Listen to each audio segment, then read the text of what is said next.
Hi. ఈరోజు మనం ఒక చాలా ముఖ్యమైన మహిళ గురించి తెలుసుకుందాం.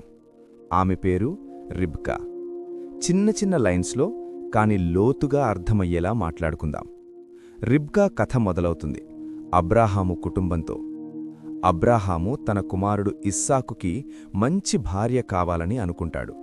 కాని అతను ఒక విషయం క్లియర్గా చెబుతాడు: మన దేవుణ్ణి నమ్మే కుటుంబం నుంచే పెళ్లి కావాలి అని. అందుకే తన సేవకుడిని పంపిస్తాడు దూర ప్రాంతానికి. ఆ సేవకుడు ప్రయాణం చేస్తూ ఒక బావి దగ్గర ఆగుతాడు.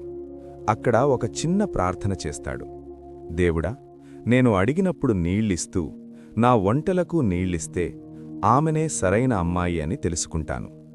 కొద్దిసేపట్లో ఒక అమ్మాయి వస్తుంది. ఆమె రిబ్కా. ఆమె సాధారణంగా నీళ్లు తీయడానికి వచ్చింది. సేవకుడు ఆమెను అడుగుతాడు: కొంచెం నీళ్ళిస్తావా? ఆమె వెంటనే చెబుతుంది: తప్పకుండా. ఇక్కడ ఒక ముఖ్యమైన విషయం: ఆమె కేవలం మనిషికి మాత్రమే కాదు, ఆ వంటలకు కూడా నీళ్ళిస్తుంది. అది చిన్న పని కాదు.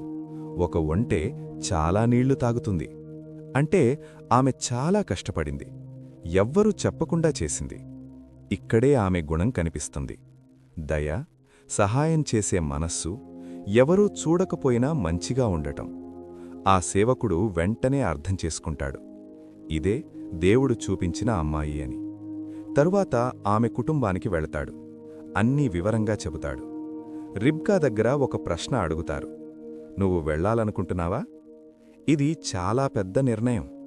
ఆ కాలంలో పరిచయం లేకుండా దూరం ప్రయాణం, కొత్త కుటుంబం. కాని రిబ్కా ఏం చెబుతుంది తెలుసా? నేను వస్తాను. చిన్న లైన్, కాని పెద్ద ధైర్యం. ఆమె దేవుడిని మీద నమ్మకం పెట్టుకుంది. అందుకే ఆ నిర్ణయం తీసుకుంది. రిబ్కా ఇస్సాకును కలుస్తుంది. అది ఒక ప్రత్యేకమైన సన్నివేశం. ఇస్సాకు బయట నిలబడి ఉంటుంది. ఆమె దూరం నుంచి చూస్తుంది. అప్పుడు ఆమె తన ముఖాన్ని కప్పుకుంటుంది. అది ఆ కాలపు గౌరవం. ఇద్దరూ కలుస్తారు. వాళ్లు పెళ్లి చేసుకుంటారు. ఇక్కడ ఒక ముఖ్యమైన విషయం: ఇస్సాకు తన తల్లి సారా మరణం తర్వాత బాధలో ఉంటాడు. కాని రిబ్కా వచ్చాక అతనికి సాంత్వన కలుగుతుంది. అంటే ఆమె కేవలం భార్య కాదు, ఆమె ఒక శాంతి తీసుకొచ్చే వ్యక్తి. ఇక్కడి వరకు రిబ్కా జీవితం చాలా ప్రశాంతంగా కనిపిస్తుంది. కాని జీవితంలో ఎప్పుడూ సింపుల్గా ఉండదు. కొంతకాలం తర్వాత ఒక సమస్య మొదలవుతుంది. రిబ్కాకు పిల్లలు లేరు. ఇది ఆమెకు చాలా కష్టం. ఆ సమయంలో పిల్లలు లేకపోవడం అంటే బాధ, ఒత్తిడి. ఇస్సాకు దేవుడి దగ్గర ప్రార్థిస్తాడు. చివరికి దేవుడు వారి ప్రార్థన వింటాడు. రిబ్కా గర్భవతిగా అవుతుంది. కాని ఆమెకి ఒక విచిత్రమైన అనుభవం. ఆమె చెబుతుంది: నా లోపల ఏదో జరుగుతోంది. అప్పుడామె దేవుడిని అడుగుతుంది. దేవుడు చెప్పిన సమాధానం చాలా ముఖ్యమైనది: నీ గర్భంలో 2 జాతులున్నాయి. అంటే 2 పిల్లలు. కాని వాళ్ల భవిష్యత్తు వేరు. ఇక్కడే కథలో ఒక మలుపు మొదలవుతుంది. ఇది కేవలం కుటుంబ కథ కాదు, ఇది భవిష్యత్తు తరాల కథ. కొంతకాలం తర్వాత ఆమెకి 2 పిల్లలు పుడతారు. మొదటి పుట్టినవాడు ఏసావు, ఎసో. అతను బలమైనవాడు, అడవిలో తిరిగేవాడు. రెండవవాడు యాకోబు, జేకబ్. అతను నెమ్మదిగా ఉండేవాడు, ఇంట్లో ఉండటం ఇష్టం.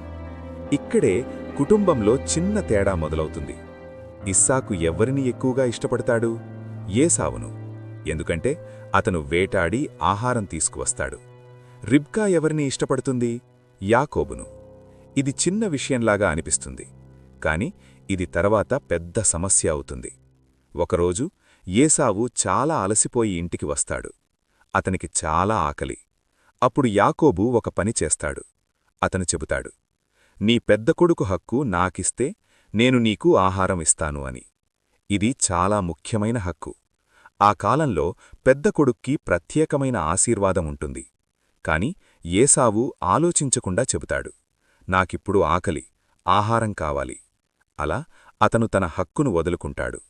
ఇక్కడ ఒక పెద్ద పాఠం: చిన్న అవసరం కోసం పెద్ద ఆశీర్వాదాన్ని వదలకూడదు. ఇది చూసి రిబ్కా ఏమనుకుంటుంది? ఆమెకు దేవుడు చెప్పిన మాట గుర్తొస్తుంది: పెద్దవాడు చిన్నవాడికి సేవ చేస్తాడు. అంటే యాకోబు భవిష్యత్తులో ముందుకు వస్తాడు. ఇప్పుడు కథలో ఒక పెద్ద మలుపు దగ్గరికి వస్తోంది. కొంతకాలం తర్వాత ఇస్సాకు వృద్ధుడవుతాడు. చూసే శక్తి తగ్గుతుంది. అతననుకుంటాడు, నా జీవితానికి చివరి దశ దగ్గర పడుతోంది. అందుకే తన పెద్ద కొడుకు ఏసావుకు ఆశీర్వాదం ఇవ్వాలని నిర్ణయిస్తాడు. అతను ఏసావును పిలుస్తాడు. వేటాడి రుచికరమైన ఆహారం తీసుకురా, తర్వాత నేను నీకు ఆశీర్వాదమిస్తాను అని. ఇది రిబ్కా వింటుంది. ఇక్కడే కథ చాలా సీరియస్ అవుతుంది. రిబ్కా ఏం చేస్తుంది? ఆమె ఒక నిర్ణయం తీసుకుంటుంది. ఈ ఆశీర్వాదం యాకోబుకే రావాలి అని. కాని ఎలా? ఇక్కడే ఆమె ఒక ప్లాన్ చేస్తుంది. యాకోబును పిలుస్తుంది. నువ్వు నా మాట వినాలి. ఆమె చెబుతుంది, నేను ఆహారం తయారు చేస్తాను. నువ్వు ఏసావులా నటించాలి. ఇది సులభం కాదు. యాకోబు భయపడతాడు. నాన్నకు తెలిసిపోతే? రిబ్కా చెబుతుంది, ఆ బాధ్యత నేను తీసుకుంటాను. ఇది ఒక పెద్ద నిర్ణయం. మంచి ఉద్దేశం ఉన్నా విధానం తప్పు. ఇప్పుడు కథ చాలా టెన్షన్లోకి వెళుతుంది. రిబ్కా ఒక ప్లాన్ చేసింది. యాకోబు భయంతో ఉన్నాడు. కాని ఆమె ఆగలేదు. ఆమె త్వరగా ఆహారం తయారు చేస్తుంది, ఇస్సాకు ఇష్టపడే రుచిలో. తరువాత యాకోబును ఏశావులా మారుస్తుంది. ఏశావు శరీరం ఎలా ఉంటుంది? రొమ్ము, చేతులు, జుట్టుతో ఉంటాయి. కాబట్టి రిబ్కా మేక చర్మాన్ని యాకోబు చేతుల మీద పెడుతుంది. అతనికి ఏశావు బట్టలు వేస్తుంది. ఇప్పుడు యాకోబు బయటికి చూస్తే ఏశావులా కనిపిస్తాడు. కాని లోపల భయం. అతను నాన్న దగ్గరకు వెళ్తాడు. ఇస్సాకు అడుగుతాడు, నువ్వెవరు? యాకోబు చెప్తాడు, నేనే ఏశావు. ఇదొక పెద్ద అబద్ధం. ఇస్సాకు కాస్త అనుమానం పడతాడు. స్వరం యాకోబులా ఉంది. అతను దగ్గరకు రమ్మని చెప్తాడు. చేతులను తాకి చూస్తాడు. మేక చర్మం వల్ల అతనికి ఏశావులా అనిపిస్తుంది. అతను మళ్ళీ అడుగుతాడు, నువ్వేనా నిజంగా? యాకోబు మళ్ళీ చెబుతాడు, అవును. ఇక్కడ టెన్షన్ పీక్లో ఉంటుంది. ఇస్సాకు చివరికి నమ్మేస్తాడు. అతను ఆశీర్వాదమిస్తాడు. ఆ ఆశీర్వాదం చాలా శక్తివంతమైనది. నీకు జాతులు సేవ చేస్తాయి. నీవు నీ సహోదరునిపై అధికారం కలిగి ఉంటావు. ఇదొక సాధారణ మాట కాదు. ఇది భవిష్యత్తు నిర్ణయించే ఆశీర్వాదం. యాకోబు బయటికి వెళ్తాడు. కొన్ని క్షణాల తర్వాత నిజమైన ఏశావు వస్తాడు. అతను ఆహారం తీసుకుని వచ్చాడు. అతను చెబుతాడు, నాన్నా, నేను వచ్చాను. ఇస్సాకు షాకవుతాడు. ఇప్పుడే ఎవరో వచ్చి ఆశీర్వాదం తీసుకున్నారు. ఇక్కడే నిజం బయటపడుతుంది. ఏశావు బాధతో కేకలు వేస్తాడు, నాకు కూడా ఆశీర్వాదమివ్వండి. కాని ఆ ముఖ్యమైన ఆశీర్వాదం ఇప్పటికే ఇచ్చేశారు. ఇస్సాకు చెబుతాడు, ఇప్పుడది మార్చలేను. ఇది విన్న ఏశావు కోపంతో నిండిపోతాడు. అతను ఒక నిర్ణయం తీసుకుంటాడు. నా తండ్రి చనిపోయాక నేను యాకోబును చంపుతాను. ఇది చాలా ప్రమాదకరమైన పరిస్థితి. రిబ్కాకు ఈ విషయం తెలుస్తుంది. ఇప్పుడామె భయపడుతుంది. తన కొడుకు ప్రాణం ప్రమాదంలో ఉంది. ఆమె వెంటనే నిర్ణయం తీసుకుంటుంది.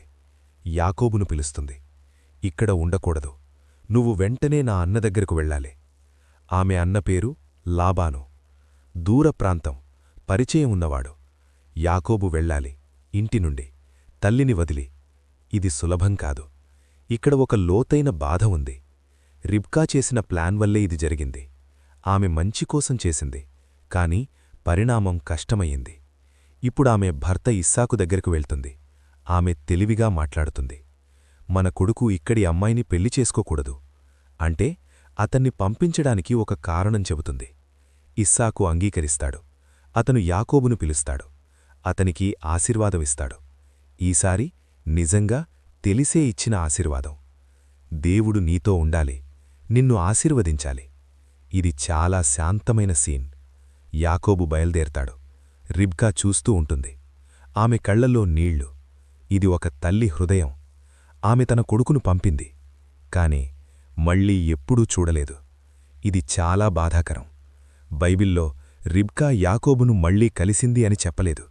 అంటే ఆ రోజు ఆ విడిపోవడం చివరిసారయ్యుండొచ్చు. ఇక్కడ మనకి ఒక పెద్ద పాఠం. మంచి ఉద్దేశమున్నా తప్పు మార్గమెంచుకుంటే ఫలితం బాధగా ఉంటుంది.